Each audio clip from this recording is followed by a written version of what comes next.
ధరలు వెంటనే పెరిగిన పెట్రోల్ ధరల వల్ల సామాన్యుడిపై భారం పడకుండా చూడాలి. పెరిగిన పెట్రోల్ డీజిల్ ధరల వల్ల సామాన్యుడిపై భారం పడకుండా చూడాలి. ఇది 175 నియోజకవర్గాల్లో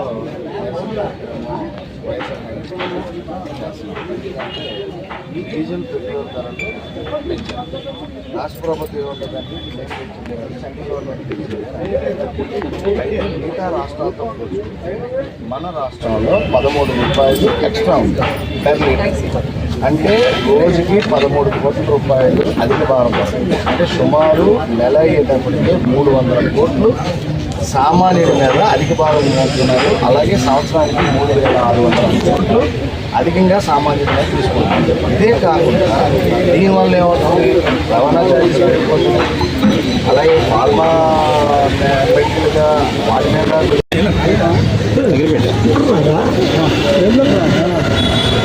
ఓకేనా? ఓకే, చెప్పండి. అందరికీ నమస్కారం.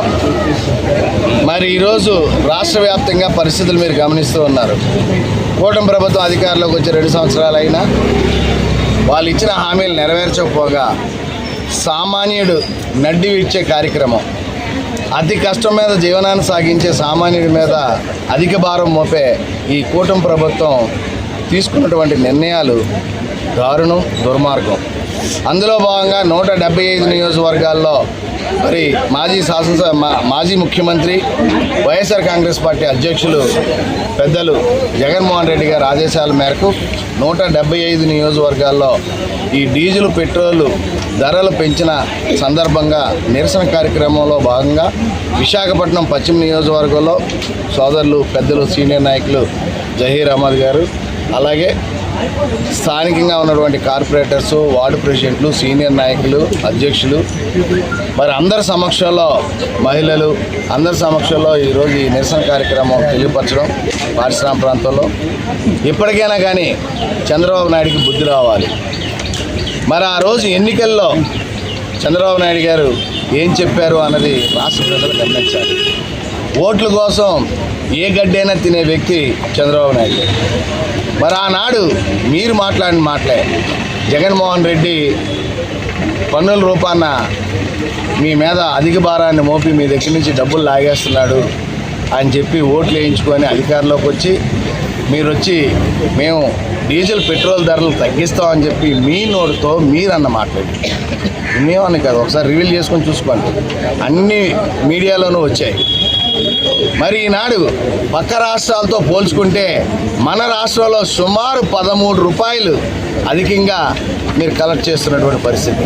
అంటే మీరు అధికంగా ట్యాక్స్ రూపాన మరి రాష్ట్రంలో ఉన్నటువంటి ప్రజల దగ్గర నుంచి మీరు వసూలు చేస్తున్నట్టే కదా. సుమారు నెలకి మీరు 300 కోట్ల రూపాయలు అధిక భారాన్ని మోపి సంవత్సరానికి 3600 కోట్లు సామాన్యుడు నడ్డి విరిచే విధంగా మీరు వసూలు చేస్తున్నారు. ఇది ఒకటే కాదు, దీనివల్ల ఏమవుతుంది, రవాణా ఛార్జెస్ పెరుగుతున్నాయి, ఫార్మాసిటికల్ రేట్లు పెరుగుతున్నాయి, హెల్త్కి సంబంధించి పెరుగుతున్నాయి. ఇవన్నీ కూడా ఇండైరెక్ట్గా ఇవన్నీ పెరగడం వల్ల ఎవరు నష్టపోతున్నారు? మీరు ఏసీ రూముల్లో ఉండి ఏసీల్లో తిరిగి మీరు బాగానే ఉంటారు. రోడ్డు మీద సామాన్యుడి పరిస్థితి ఏంటి? నిత్యావసర వస్తువులు మీరు కంపారిజన్ చేస్తే 2019కి ఇప్పటికీ ఎంత భారీగా పెరిగాయి, ఇంకా ఎలా పెరగబోతున్నాయి. ఈ పరిణామం సామాన్యుడు బతుకు మీద ఎలా పడుతుంది, వాళ్ళ జీవనాన్ని ఎలా సాగిస్తారు అన్న ఆలోచన మీకుందా చంద్రబాబు నాయుడు అని అడుగుతున్నా. మరి ఇది కదా అన్యాయం, మోసం. మీ జీవితం అంతా మోసమే. మోసం చేసి అధికారంలోకి వస్తారు, తర్వాత సామాన్యులను పట్టించుకోరు. ప్రతిసారి జరిగేదే, ప్రతిసారి మోసం జరుగుతున్నదే.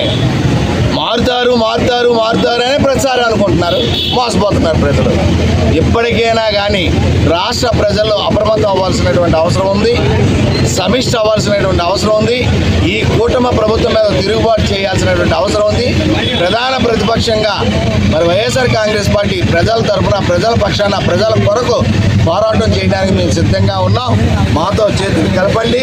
ఈ కూటమి ప్రభుత్వాన్ని మెడలో వంచి ఈ యొక్క ఏవైతే అధిక రేట్లు పెంచారో ఆ రేట్లు తగ్గించే విధంగా పోరాటం చేస్తామని చెప్పి